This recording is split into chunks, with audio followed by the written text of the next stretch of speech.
வணக்கம் தோழர்களே, அனைவருக்குமே பார்த்தீங்கன்னா வணக்கம்.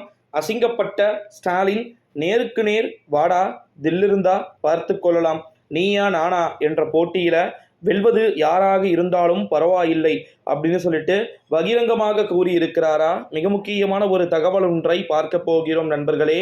தகவலையில பார்ப்பதற்கு முன்பு நம்முடைய சேனலுக்கு, அதாவது அரசியல் பார்வை அப்படின்ற சேனலுக்கு நீங்க கட்டாயமா புதிய பார்வையாளர்களா இருந்தீங்க அப்படின்னா மறக்காம நம்முடைய சேனலை சப்ஸ்கிரைப் பண்ணிக்கோங்க. என்ன தகவல் அப்படின்னா, அசிங்கப்பட்ட ஸ்டாலின் முடிந்தால் நேருக்கு நேர் வாடா அப்படின்னு சொல்லி இருக்கிறதே ப்ரோ, உண்மையாவா அப்படின்னு கேட்டீங்கன்னா, குறிப்பா அண்ணாமலை ஒரு முறையும் பிரச்சாரம் செய்யும் போது கூறுகின்ற ஒரு எதிர்கருத்து என்னவா இருக்கிறது அப்படின்னா, திமுகவின் அமைச்சர்கள்ல ஆண்மை என்ற ஒன்று இருந்தால் யார் வேண்டுமானாலும் விவாதம் செய்யலாம்.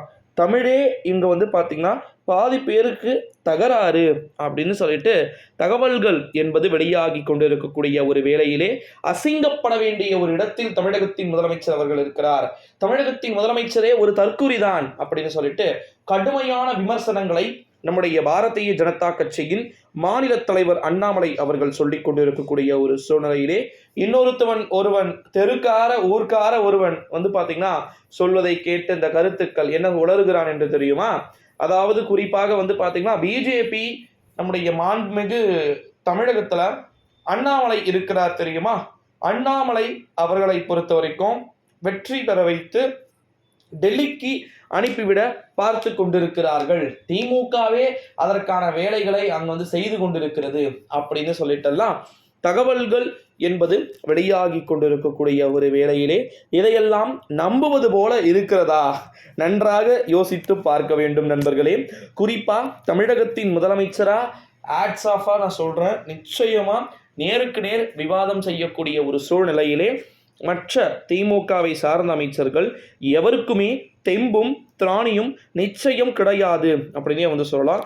அதையும் மீறி அவர்கள் போகிறார்கள் என்றால் நிச்சயமாக பார்த்தீங்கன்னா தமிழை தரமாக பேசுபவர்களை வேண்டுமானாலும் எனக்கு தெரிந்து அனுப்புவதற்கு வாய்ப்பு மற்றும் சாத்தியக்கூறுகள் இருக்கிறதையும் நம்மால் பார்க்க முடிகிறது. ஸோ வெயிட் பண்ணி பார்க்கலாம் நண்பர்களே.